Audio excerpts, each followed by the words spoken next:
నమస్కారం పాడి పంటలు ఛానల్కి స్వాగతం. ఈరోజు అభ్యుదయ రైతుల పరిచయ కార్యక్రమానికి ప్రకాశం జిల్లా దోర్నాల మండలం పెద్దబొమ్మలాపురం గ్రామానికి చెందిన శ్రీ అమిరెడ్డి శ్రీనివాసరెడ్డి గారు మన పాడి పంటలు ఛానల్కి రావటం జరిగింది.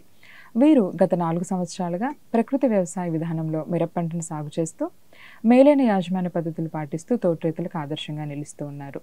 ఇప్పుడు వారు సాగు చేస్తున్న సాగు విధానాల గురించి మన పాడి పంటలు ఛానల్ ద్వారా వివరిస్తారు. ముందుగా పాడి పంటలు ఛానల్ మరియు స్టూడియో నుంచి నమస్కారాలండి. నమస్కారం మేడం. రైతు సోదరులకి నమస్కారం. నేను నా భూమిని ఏప్రిల్, మే, జూన్ మాసాలలో పిఎండిఎస్తో కవర్ చేస్తాను. తర్వాత ప్రధాన పంట మిరప వేస్తాను, మరలా పిఎండిఎస్ వేస్తాను. తర్వాత పంట మార్పిడి అనేది జరుగుతుంది. పిఎండిఎస్ ఏప్రిల్, మే, జూన్ నెలలలో ప్రీ మాన్సూన్ డ్రై సోయింగ్ అంటే తొలకర్లు వచ్చే నాటికే మేము గత 4 సంవత్సరాలుగా నేను పిఎండిఎస్ వేస్తున్నాను. ప్రధాన పంటకు ముందుగా పిఎండిఎస్ వేసుకోవటం వల్ల కలిగే ఉపయోగాల గురించి, అదేవిధంగా పిఎండిఎస్ సోయింగ్ అనేది ఏ విధంగా చేయాలన్న అంశాల గురించి ఒకసారి వివరించండి. మొదట 5 జాతులు 9 రకాలతో స్టార్ట్ చేశాను.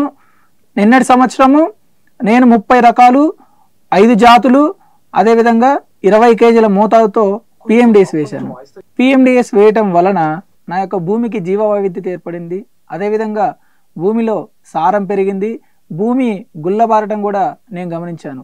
4 సంవత్సరాల నుంచి ఈ యొక్క నవధాన్యాల సాగు చేయటం వల్ల నా యొక్క భూమిలో వానపాముల వృద్ధి, సూక్ష్మజీవుల వృద్ధి మెరుగుపడింది.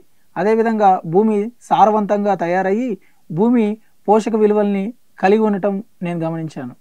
అదేవిధంగా ఈ పిఎండిఎస్ని మొత్తం కూడా నా పశువుల మేతకు, నాకు 2 ఆవులు 2 ఎద్దులు 1 గేదె ఉంది. ఈ పిఎండిఎస్ పండినటువంటి మేతను మొత్తం కూడా నా పశువులకు ఉపయోగించుకుంటాను. దానివల్ల నాకు పశువుల మేతకు వెచ్చించాల్సినటువంటి ఖర్చు కూడా మిగిలిపోయింది. నా భూమి సారవంతమైంది. అదేవిధంగా నా యొక్క ఆదాయం కూడా పెరిగింది. నాకు పిఎండిఎస్ వేసి మిరప వేయటం వల్ల నా యొక్క కలుపు శాతం తగ్గింది. అదేవిధంగా సేద్యాలు కూడా తక్కువ జరిగాయి.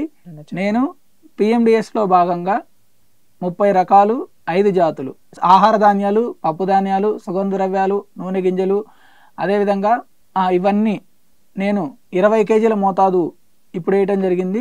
ఎక్కువ కేజీలు పచ్చిరొట్టు ఎరువులు, జనుము, జీలుగా, పిల్లిపెసరతో కలిపి ఇవన్నీ కూడా మనము ఎక్కువ మోతాదులో వేయటం వల్ల భూమిలో ప్రధాన పంటప్పుడు కలుపు శాతం తగ్గింది.